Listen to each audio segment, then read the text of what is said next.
Y bueno, estamos empezando esta serie de charlas que se llama Las Cuatro Estaciones. Y es que de alguna forma ya teníamos planeado hablar del tema que vamos a hablar, que es la familia. Todo el mes vamos a hablar de la familia. Pero al mismo tiempo, Laura y yo estábamos viendo una serie en Netflix que se llamaba así Las Cuatro Estaciones. Y le digo yo a Laura, hey, pongámosle Las Cuatro Estaciones, ya que, ¿verdad? Y creo que calza bastante bien, porque de todas formas, las familias pasan por las cuatro estaciones. Escuché a unos amigos gringos decir que algo muy interesante, que los latinos no lo tenemos tan claro, pero dice que cuando uno ya pasó las cuatro estaciones con una persona, ya la conoce o puede decir que la conoce. Como los latinos, o por lo menos en Centroamérica, no tenemos cuatro estaciones tan marcadas, entonces no entendemos de qué se trata. Conocer a alguien en invierno, como conocerlo en verano, en primavera o en otoño, porque ahí cambia todo, ¿cierto o no? Cambia la parte psicológica, la gente alérgica, que ahorita lo vamos a ver, hay estaciones peores que otras. Hay gente que reacciona muy mal al calor, como yo, pongo de chicha. Imagínense 3 meses en 40 grados, como están ahora en algunas partes de Europa. No, me divorciarían inmediatamente. Hay gente que en invierno se deprime, ¿verdad? Son las cuatro etapas de un año que nos muestran cómo somos. Pero la vida tiene etapas y la Biblia habla de estas etapas de la vida y aplicado también a la familia. Déjame ver. Bueno, sí, perdón. Un segundito porque estoy en la última filmina y lo voy a poner al principio. Ahí. Y entonces nosotros sabemos que las cuatro estaciones también es unas composiciones de, ¿quién es este? Antonio Vivaldi, que era de Venecia. En aquel entonces Venecia no era Italia, pero esto es irrelevante para nosotros. Él nació por ahí de 1678 y Vivaldi sufría asma. Y esto de verdad que me llamó mucho la atención, yo no lo sabía y cuando empecé a idear cómo encajar las cuatro estaciones con la serie, empecé a estudiar a Vivaldi un poco más en su biografía y me di cuenta que él había sido pastor. Sí, sí, había sido pastor, pero es que ustedes no me creerían que hablar 45 minutos requiere pulmón. Y le daban ataques de asma, pues sobre todo porque no había micrófonos, ¿verdad? También. Y entonces tuvo que dejar su pastorado y dedicarse a la otra pasión que él tenía, que es la música. De hecho, esto dice aquí, en 1737 lo acusan de que es un sacerdote que nunca da misa. O sea, ya tenían haters en aquel entonces, ¿verdad? Este mae hizo todo lo el curso, el seminario, todo se ordena sacerdote y no da misa porque le daban ataques, y no de risa, ¿verdad? Sino de asma.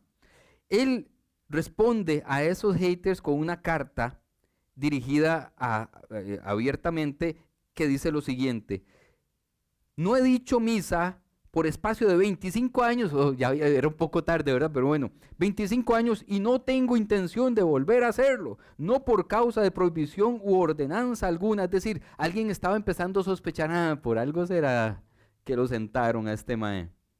¿Ah? Fijo algún pecado oculto, fijo, ¿verdad? Cualquier sospecha ahí, no por causa de prohibición u ordenanza, sino por mi propia voluntad, a causa de una enfermedad que he sufrido desde la infancia y que todavía me atormenta. Acuérdense que en aquel entonces, pues obviamente la medicina no diagnosticaba tan fácilmente, había muchas dolencias que ahora conocemos por nombre y tratamiento, y ahí nada más pues se sufría. Y sigue la carta: después de haber sido ordenado sacerdote, dije misa durante un año, le duró un año el asunto, pero posteriormente decidí no volver a decirla por haber tenido en 3 ocasiones que abandonar el altar. Imagínense que yo aquí me dé un ataque de asma y tenga que dejarlos a ustedes con los músicos un rato más. Bueno, podría ser hasta mejor, ¿verdad? En 3 ocasiones abandonar el altar, dice, antes de concluir el sacrificio a causa de mi enfermedad. Y termina: Por esta razón vivo casi siempre en interiores y nunca salgo, si no es en góndola y carruaje. Bueno, sale bonito, ¿verdad? Eso sí, en góndola y carruaje. Ya que no puedo caminar sin sentir dolor y opresión en el pecho. Nadie ni siquiera me ha venido a visitar, ni siquiera el príncipe, porque todos conocen mi debilidad. Puedo salir a pasear después de la cena, pero nunca voy a pie. Esta es la causa de que nunca diga misa. Ok, todo esto para decirles que las 4 estaciones, entonces a mí se me antoja que para él sí era muy marcado por esa enfermedad del asma, de las 4 etapas del año. Y se le daban. Para aquellos que tienen familiares o que son asmáticos, creo que pueden entender que, por ejemplo, la primavera podría ser desastrosa para alguien asmático. ¿Por qué la primavera puede ser desastrosa? Porque el polen genera alergia y la alergia genera, para los asmáticos, pues crisis. Entonces la primavera no era lo que para nosotros hubiera sido primavera, los que no sufrimos eso. No era tan alegre la primavera. Para algunos, y los que hemos vivido como yo algunos años en España, sabemos que primavera, los olivos en el sur de España, la flor del olivo da un polen demasiado potente y hay mucha gente con los ojos rojos así y con crisis, etcétera. La primavera no siempre es lo mejor para todas las personas. Pero el invierno tampoco para los asmáticos, ¿cierto? El frío y la humedad tampoco es bueno. El verano hace mucho polvo. Y el polvo tampoco es bueno para los asmáticos. A él solo le quedaba una estación más o menos buena. ¿Cuál es? El otoño. Y las 4 estaciones, si usted se pone a escucharlas, la más alegre de las composiciones de él era el otoño. Y esto a mí me llama mucho la atención porque entonces quiere decir que para ninguna familia o para todos nosotros, las circunstancias de la vida no se viven igual y no repercuten igual. Y no podemos comparar las experiencias de otras personas con nuestras experiencias y decir, no, pero si le está yendo súper bien, ¿por qué está deprimido? ¿Y por qué entran en crisis? Las enfermedades, las dificultades económicas, incluso un divorcio, una infidelidad, se viven distinto y tienen repercusiones distintas, como veremos a continuación. Así que hablaremos de las 4 estaciones aplicadas a la familia. Y yo voy a hablar de esta, de la primavera. De la primavera. Yo no sé si tengo volumen ahí, pero solo para que recuerden, la primavera es esta. Linda, ¿verdad? Le puse florcita también. Vieran que le puse florcita y de repente iba manejando y vi un anuncio de una cosa que creo que es para un anticonceptivo, que se llama primavera, y también le ponen la flor en la I. Y yo, ¡qué copiones! Uno no puede sacar algo porque ya está todo el mundo, ¿verdad? Bien, resulta que la primavera, la palabra etimológicamente tiene que ver con lo que va de primero a otra estación del año que empieza con la misma raíz. Verano. Primavera y verano confluyen en esa raíz que es vera. ¿Y qué significa vera? Tiene muchos sentidos muy interesantes. Vera. Primero, vera tiene que ver con vereda o con orilla, ¿verdad? Las ciudades que se construyen a la vera de un río.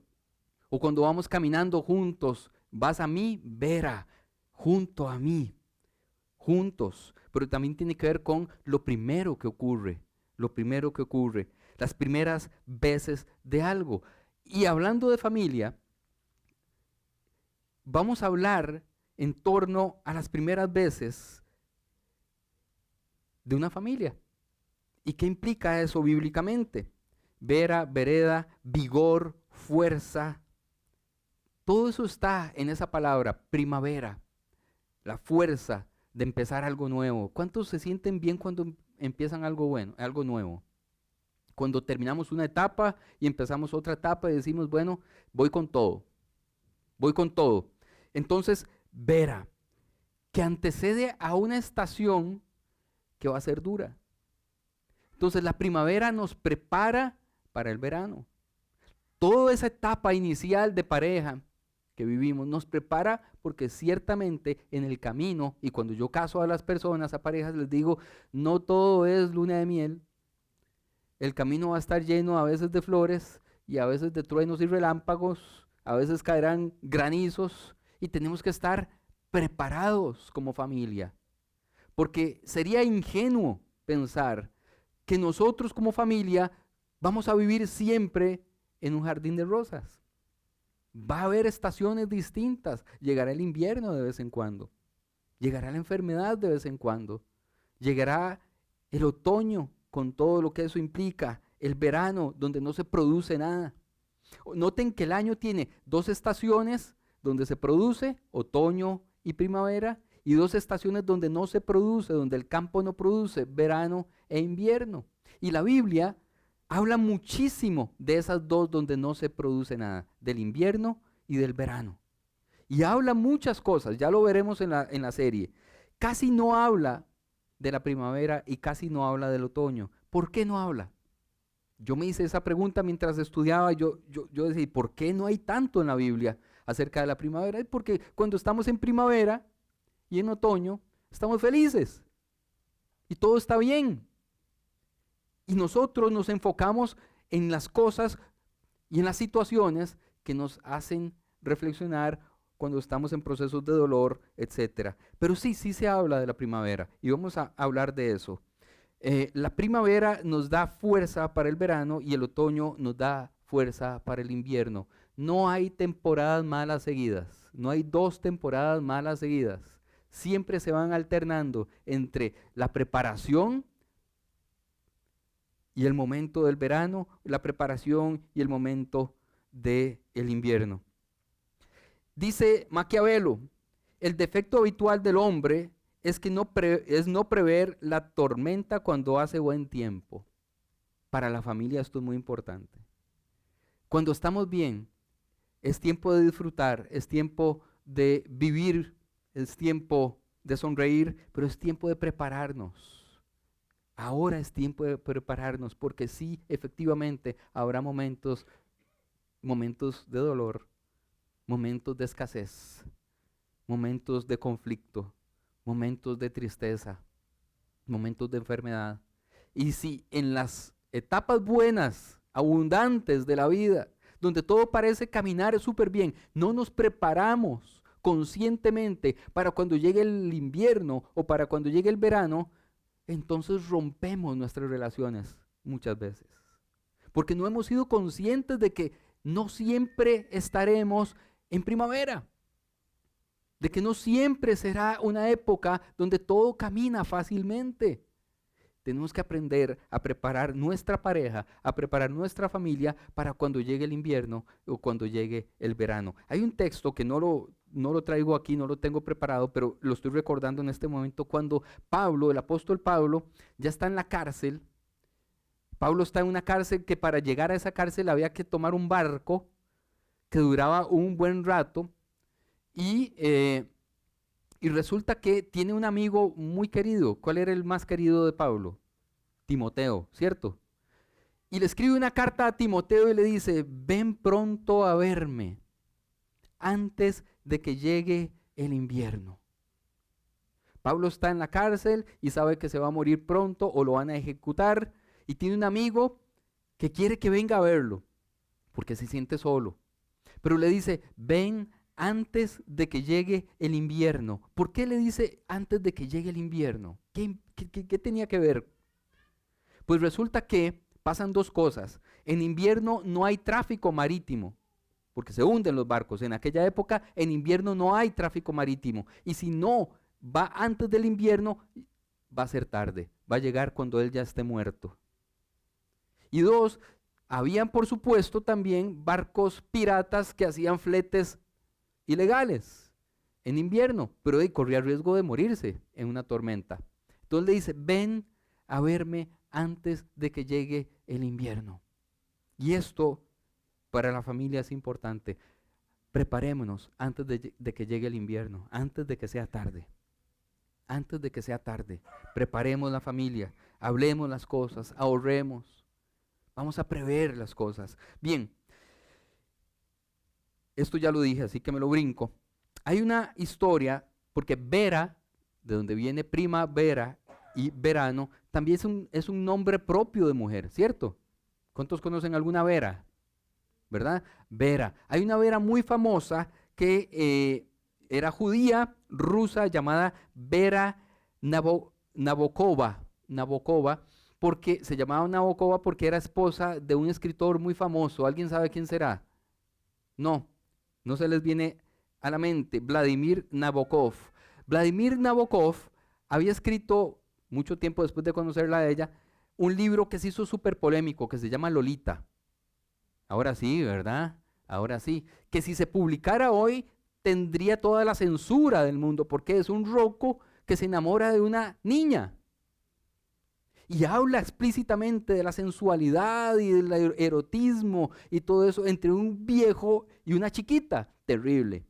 Ese era Nabokov. Pero no hablemos de sus cosas de ese tipo, sino que Nabokov lo dejaron botado en el altar a él. Él se iba a casar, él llegó a la iglesia vestido y alborotado y ella no llegó. Lo dejó botado. Y él entró en una crisis, por supuesto, y poco tiempo después conoció a Vera, con la que se casó y vivieron juntos hasta el día en que uno de los dos murió. Vean un trozo de una carta que él escribe a ella. Pasan los años, amor, y con el tiempo nadie sabrá lo que tú y yo sabremos. A la pucha.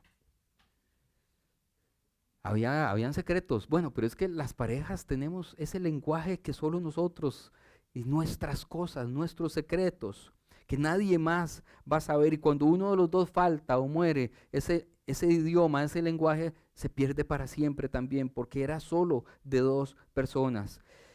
Hay que decir que él era un hombre muy difícil, complicado, un escritor complicado, extraño, muy huraño, algo violento, y que ella, Vera, lo supo amar hasta el último día. Así que esto me remite a lo que dije hace un ratito. Las circunstancias no siempre para todas las personas son la tragedia que para otros sí son. El que esta mujer no hubiera llegado a la iglesia a casarse con él resultó en que él sí conociera a una persona con la que pudo vivir el resto de su vida. Así que las estaciones. Vamos a ver, siguiendo con autores rusos, Tolstoy en Ana Karenina dice, todas las familias felices se parecen, y eso es cierto, ¿verdad? Cada familia infeliz es infeliz a su manera. Y esto es cierto. Todas las familias felices se parecen porque van a vacaciones, porque salen a restaurantes, porque se parecen. Tenemos hábitos muy parecidos en la felicidad, ¿cierto o no? Pero en la tristeza cada familia es distinta. Cada familia es diferente y cada uno de nosotros vive las crisis de manera distinta. Vamos al texto bíblico. Cantares 2:11 dice, pues mira, ha pasado el invierno, ha cesado la lluvia, ha cesado el invierno y la lluvia se ha ido. Es un verso muy chiquitito, muy pequeño, pero aunque la palabra que aparece es invierno, no está hablando del invierno. ¿De qué está hablando? Si ya terminó el invierno, ¿qué sigue? Después del invierno, la primavera. Habla de la primavera. El texto completo, más grande, dice lo siguiente. Mi amante me dijo, levántate, amada mía, ven conmigo, mi bella mujer. Mira, el invierno se acabó y las lluvias ya pasaron. Las flores están brotando, es primavera. Ha llegado la temporada de los pájaros cantores y el arrullo de las tórtolas llena el aire. Qué poeta, ¿va?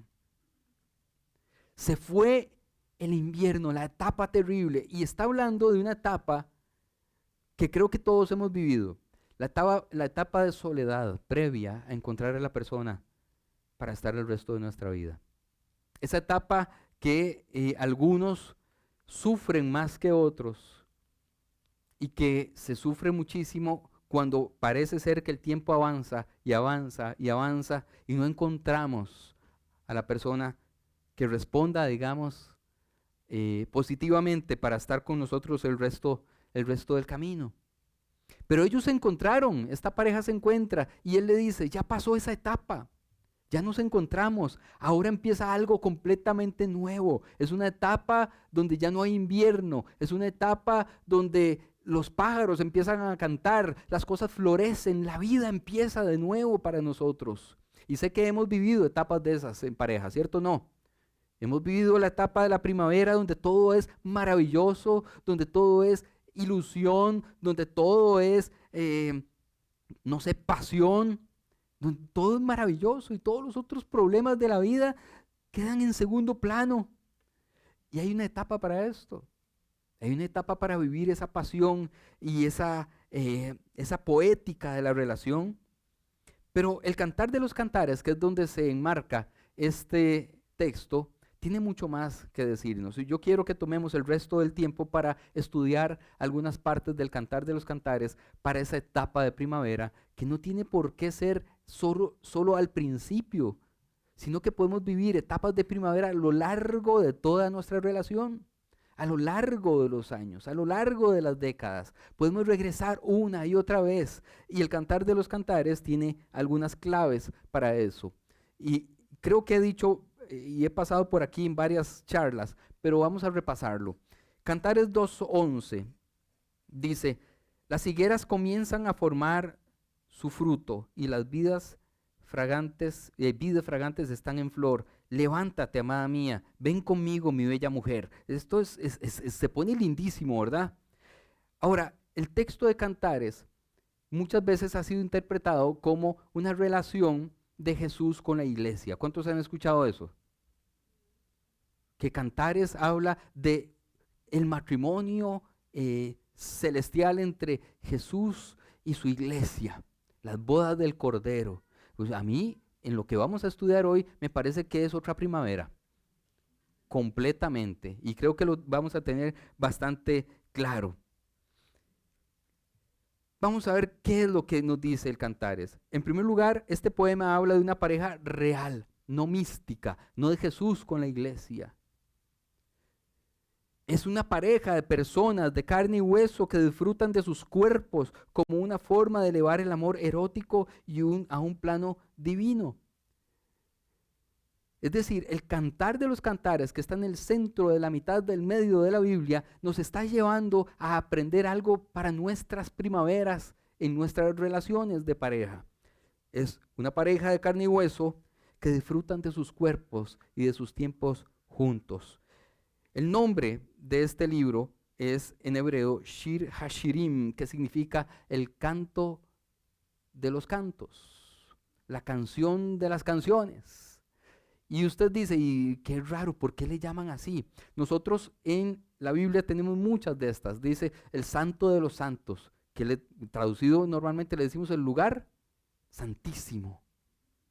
O el 3 veces santo, santo, santo, santo, se repite 3 veces, porque Él es el santísimo, el lugar santo. Siempre que se repite, es porque está diciendo que es lo más de lo mejor, de lo mejor, de lo mejor. Lo que está diciendo el título es que este canto del Cantar de los Cantares es el mejor canto de todos, el mejor de todos. No hay nada mejor. De hecho, es muy interesante porque dice que es el canto más excelso. Hay un rabino que hace 2000 años, hace 2000 años describió el Cantar de los Cantares de esta manera, se llamaba Akiva.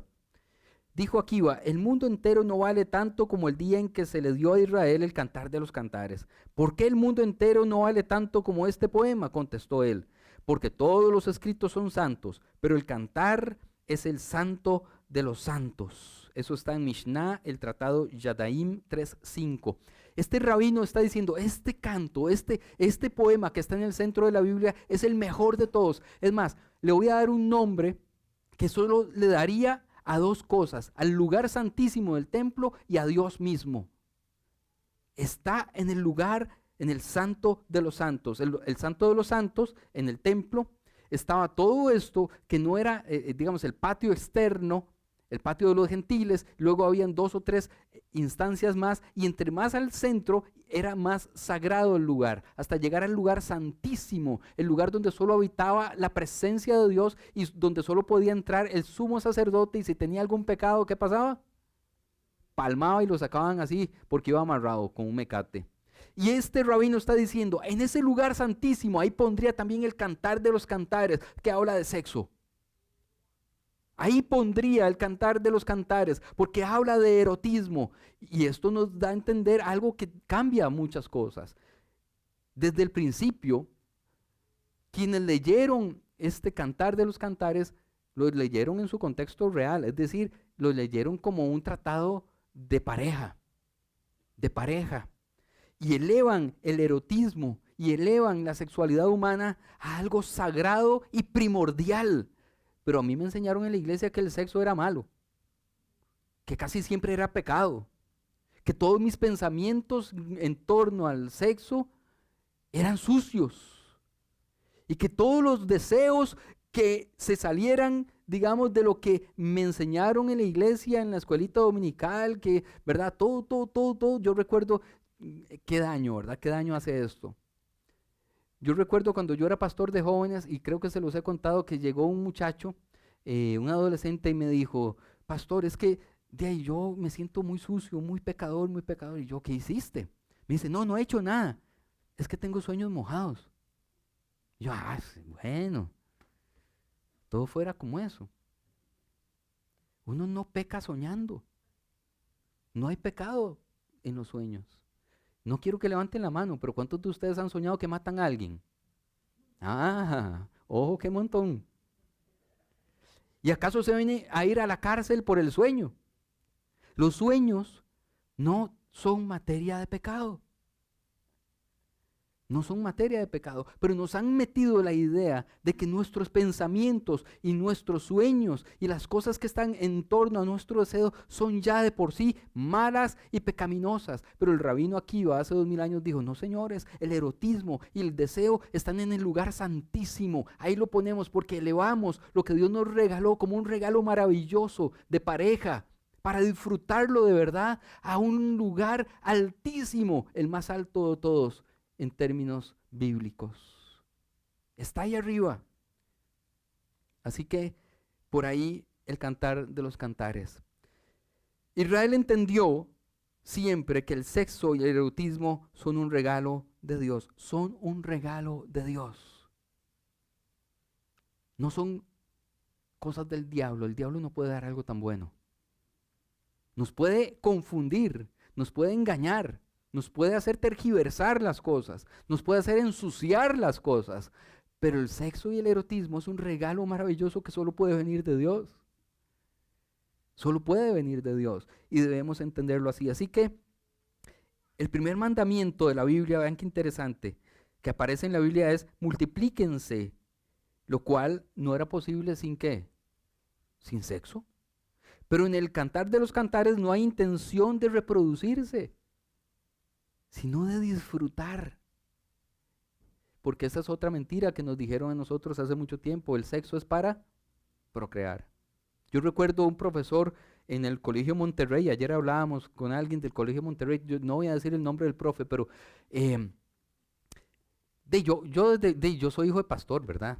Entonces yo escuchaba prédicas y leía la Biblia y toda la cosa, entonces yo siempre he tenido esa vara de joder, ¿verdad? Entonces un día levanté la mano y le dije, profe, era un profe como un profe guía, que al mismo tiempo era profesor de educación física, ya alguien podría imaginarse quién es.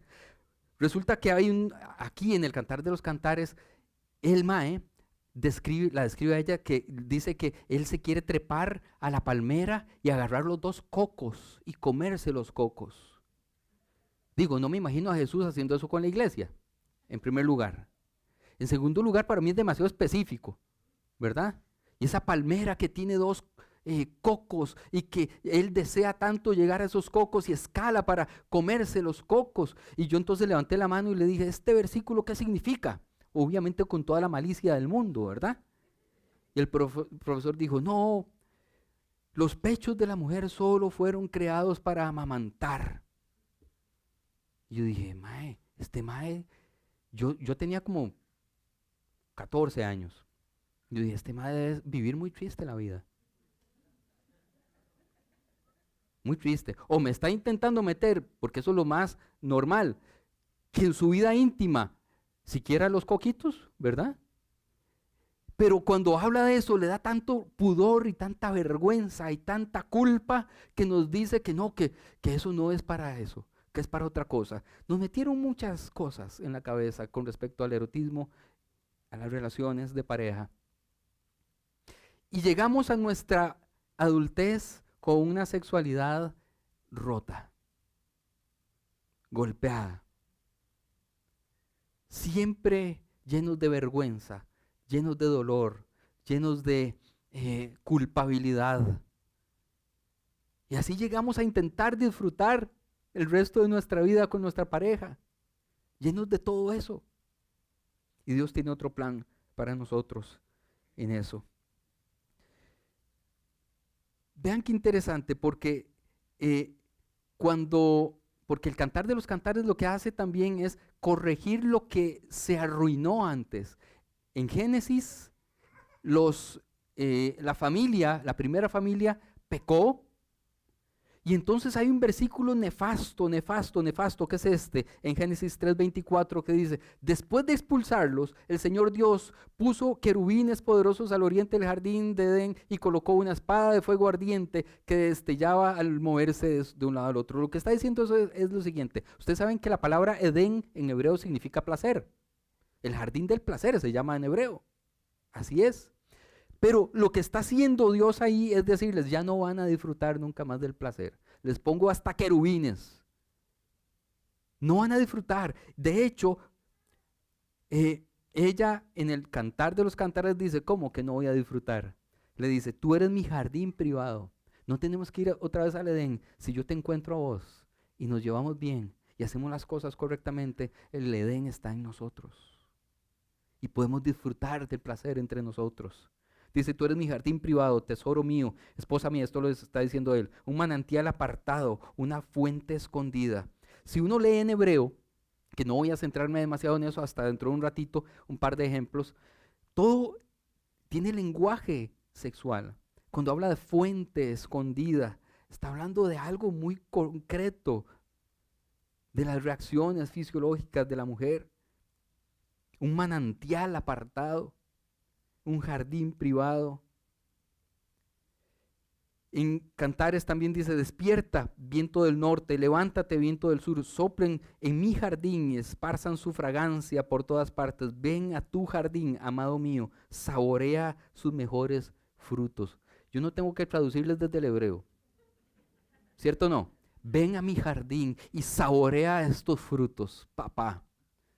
Amárrense en los cinturones porque lo que viene de aquí en adelante es con cédula. ¿Ok? Pero también Cantares es la restauración del placer que se perdió en Génesis. En Génesis hay esto, vea, este texto. Génesis tiene este nefasto texto. Le dice a la mujer, y usted por haber pecado, le dice Dios, desearás a tu marido y él te dominará. Otras versiones dice, y él se enseñoreará de ti. El texto de la Reina Valera dice, y tu deseo será para con él y él se enseñoreará de ti. Horrible texto. Imagínense, las mujeres quedan, según Génesis, después de la caída del pecado o con el pecado, en un estado calamitoso en la sociedad, en la familia, en la pareja. Él va a dominarte. Él se enseñoreará de ti. Y lo curioso de todo es que la gente más conservadora le encanta el estado en el que fue relegada la mujer después del pecado.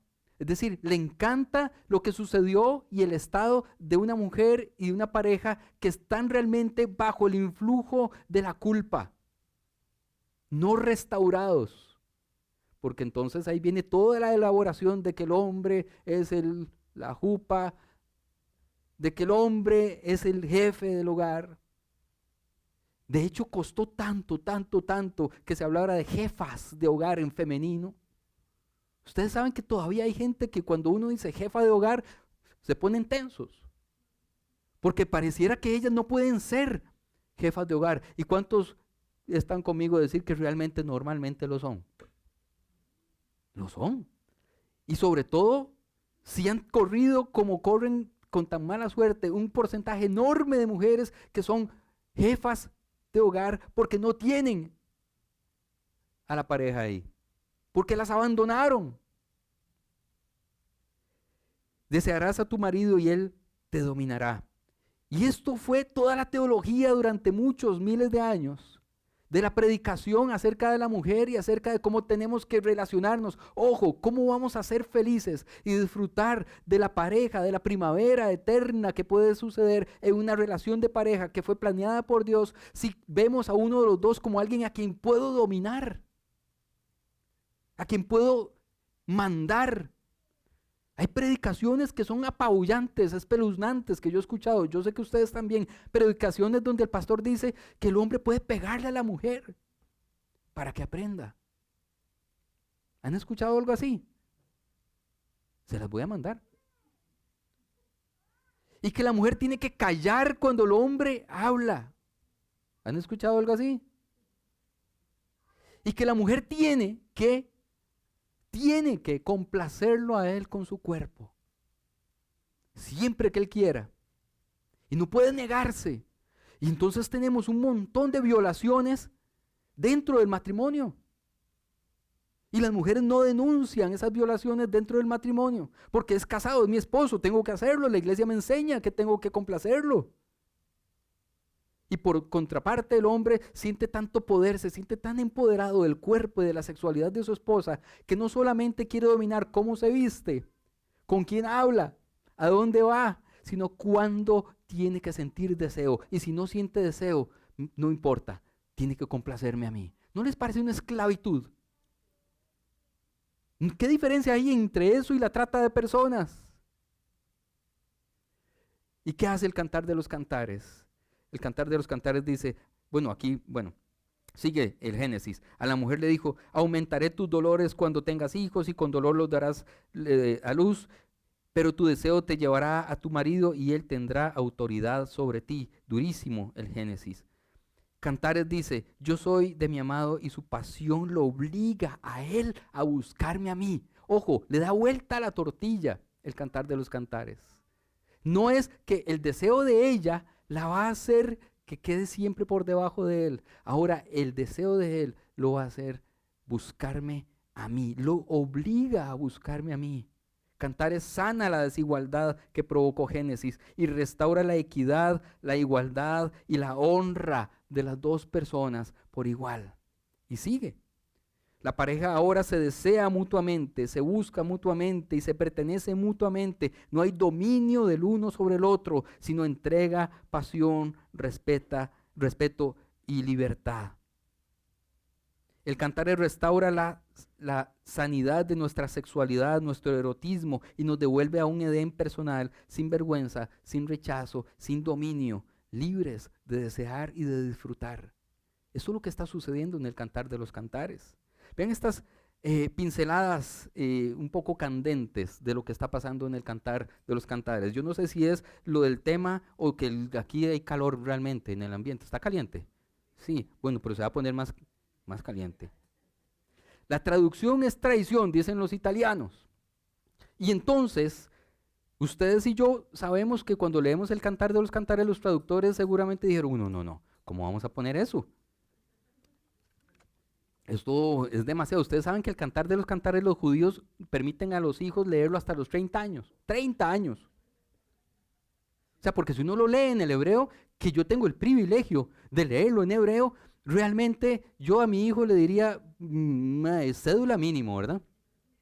No sé si 30 años, porque actualmente los hijos a los 15 ya saben más que uno. Así es, pero mínimo. Vean estos textos. Dice, Cantares 7:13, allí dice el texto en español, las mandrágoras dan su aroma y los mejores frutos están a nuestra puerta, deleites nuevos y antiguos que he guardado para ti, amado mío suave. Vamos a ir parte por parte acá. Dice, lo de la mandrágora ya lo voy a explicar, pero dice, deleites nuevos y antiguos. Nuevos y antiguos. Vienen cosas nuevas, papá. Y dice, que he guardado para ti. Que he guardado para ti. Ahora, mandrágoras. ¿Qué son las mandrágoras? En hebreo, la mandrágora, bueno, ahí en inglés es mandrake, ¿cómo se pronuncia? ¿Verdad? Mandrake. Es exactamente esta planta que está acá, que de ahí, la forma misma ya nos va diciendo un poco a qué se está refiriendo el texto. Pero es que tanto en la antigüedad como en la Edad Media se usaba la mandrágora como, ¿cómo se llama? Ay, se me olvida la palabra cuando la gente dice que los camarones y los... Eso, es que yo no ocupo de eso. Entonces, a mí se me escapan las palabras que no uso frecuentemente. Usaban la mandrágora como un té para el deseo sexual de las mujeres y de los hombres. Entonces, de hecho, en la Edad Media ya habían tratados de cómo utilizar la mandrágora y vea cómo lo dibujaban, ¿verdad? Todo el erotismo y la mandrágora para el erotismo. Yo no me imagino que este texto esté hablando de Jesús y la iglesia una vez más. Y la forma más fácil de entender a qué se está refiriendo el texto de Cantares con la mandrágora es ir a una experiencia real de la Biblia. Vea que en Génesis, vámonos a Génesis, hay un relato donde vuelve a aparecer la mandrágora. Dice, cierto día durante la cosecha de trigo, Rubén encontró algunas mandrágoras que crecían en el campo y se las llevó a su madre, Lea. Raquel le suplicó a Lea, por favor, dame algunas de las mandrágoras que te trajo tu hijo. Suave, detengámonos aquí un momentito.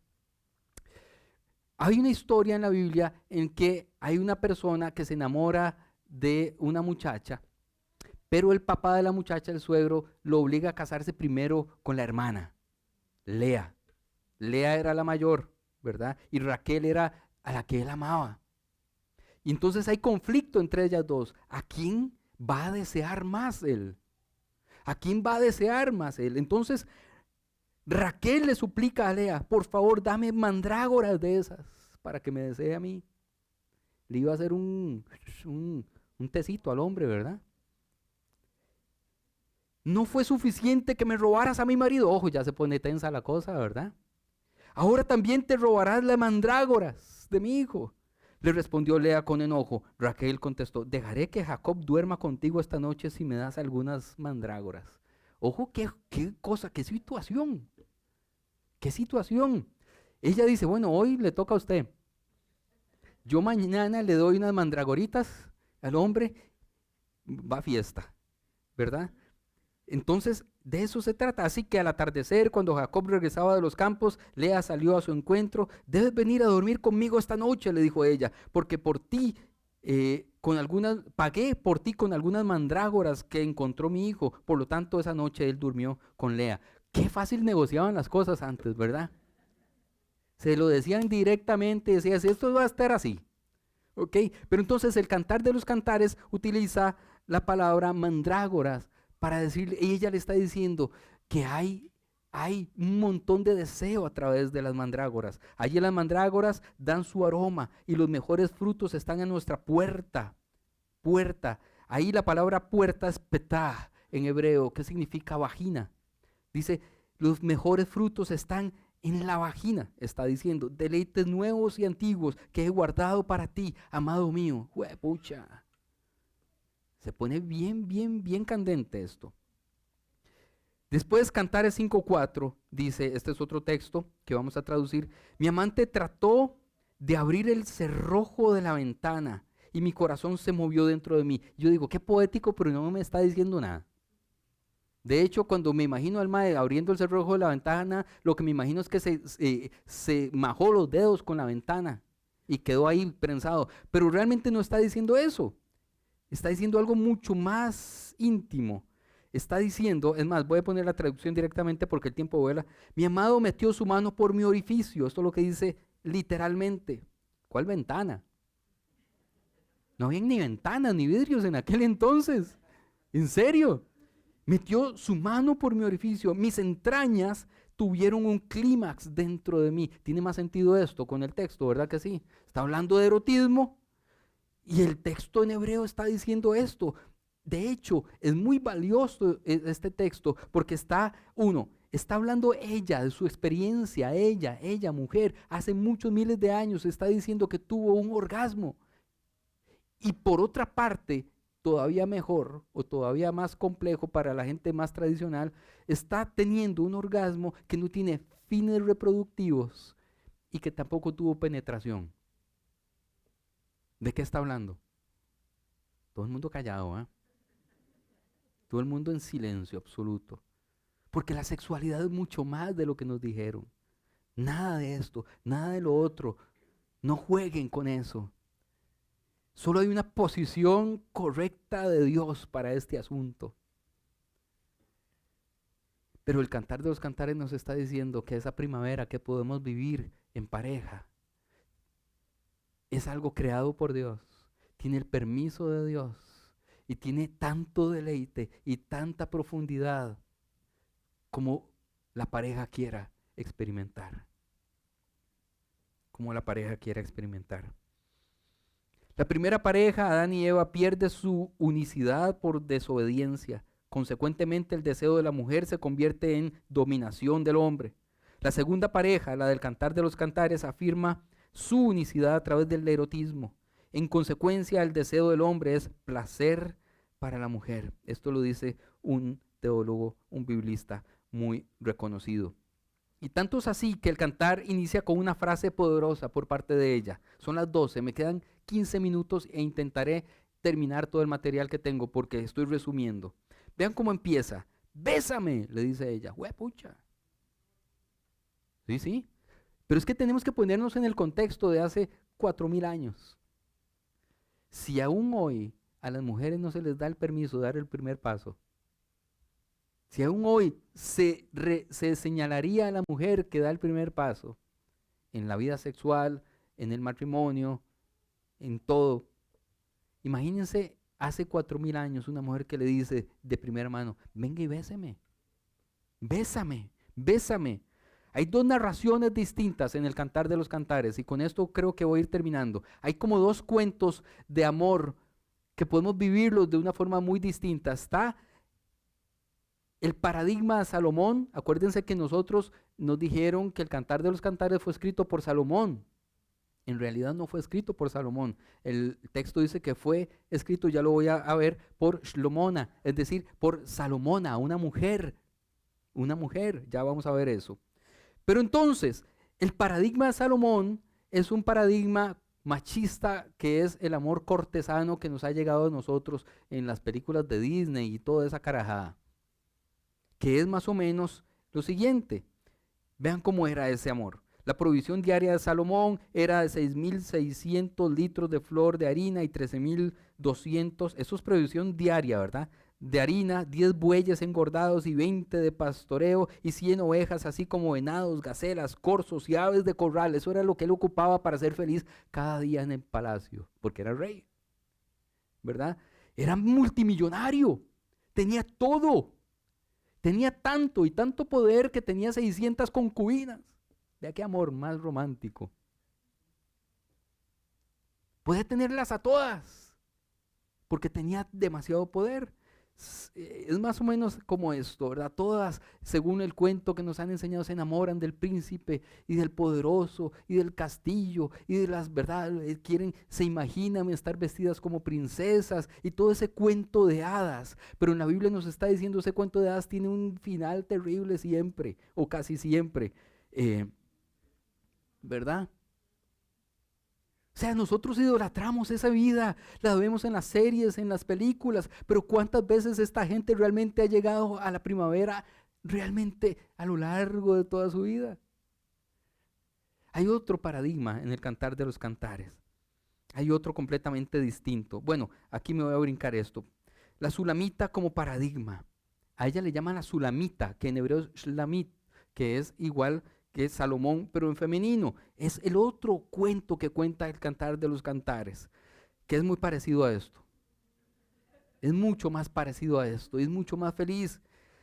Ella decide casarse con un ogro, ojo, ella decide, toma la decisión y convertirse en una mujer ogro también. Ella tiene la posibilidad de casarse con un príncipe y ser princesa, pero decide casarse con un ogro y vivir como familia de ogros. Y un ejemplo más contemporáneo podría ser esta. Quédate con quien te vea así cuando estás dando una charla. Ese era yo cuando empezamos la iglesia. Somos Laura y yo cuando empezamos la iglesia hace 17 años. Tenía pelo, medía casi 2 metros, ¿verdad? Qué guapo, qué guapos. Ella toma la decisión, y aquí hay cosas que quiero contar rápidamente, es que se me va el tiempo, pero hay mucho que contar aquí.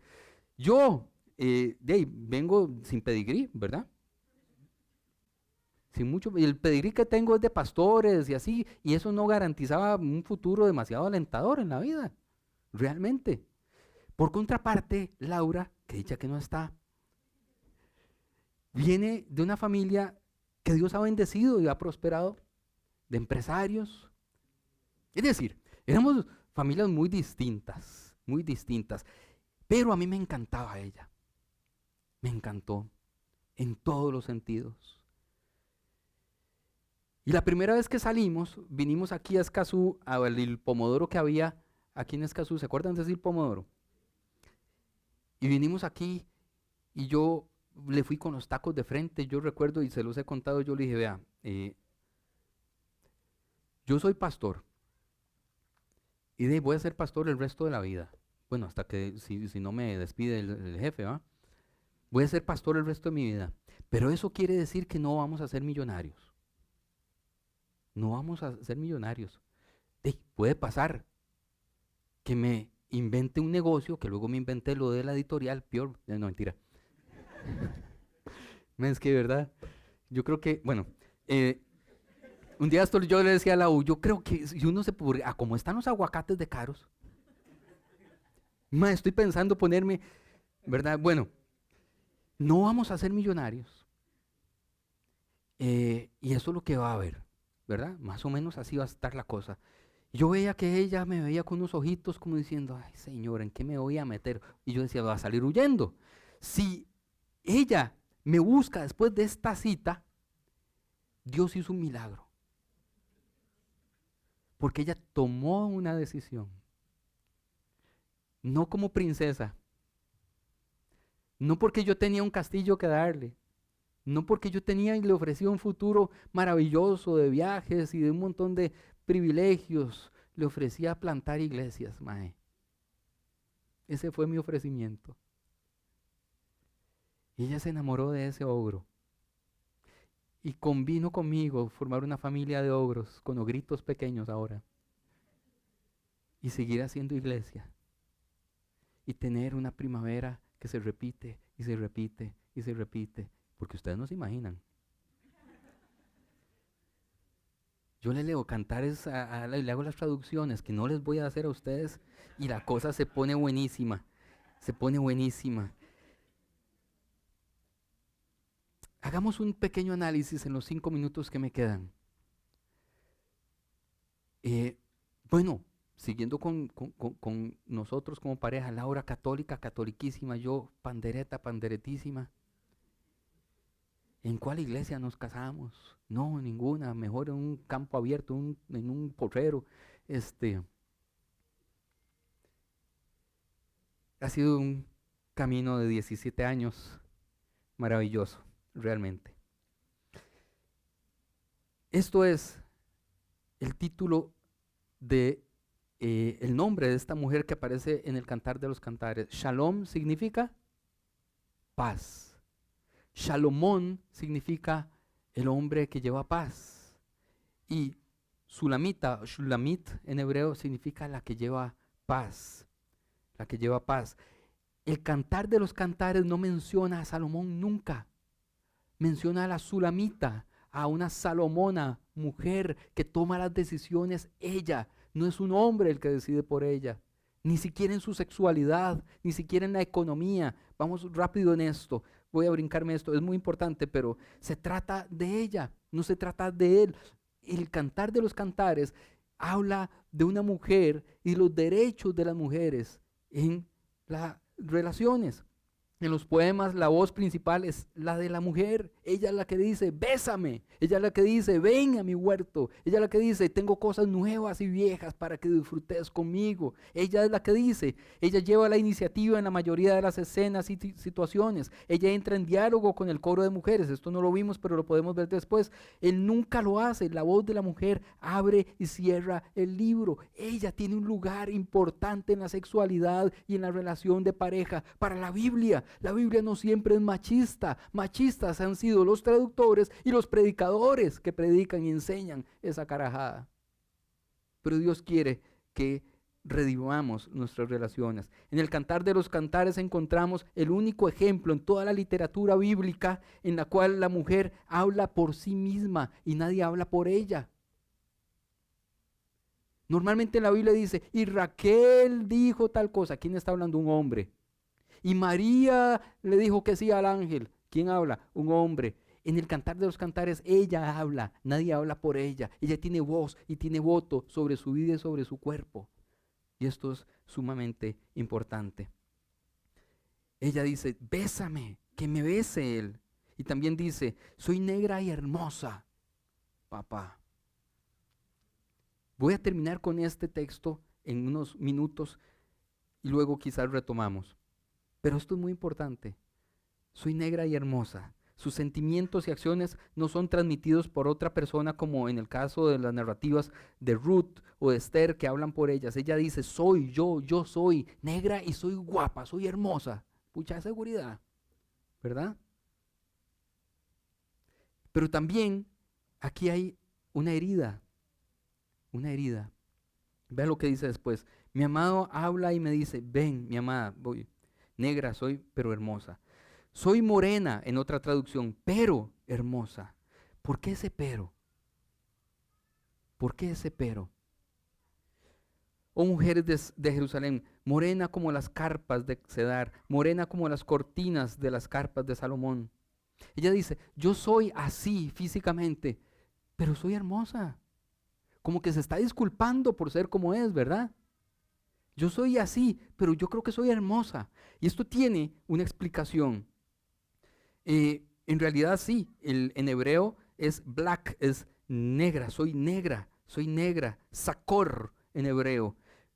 Dice, no se fijen en el color de mi piel, dice ella, no se fijen en mi físico, que el sol ha oscurecido, es que, vean lo que yo subrayo, mis hermanos se enojaron conmigo y me mandaron a cuidar sus viñas, pero no tuve cuidado de mí misma. Aquí hay una tragedia detrás de esto. Esta protagonista del Cantar de los Cantares fue víctima del machismo de su propia familia. ¿Por qué?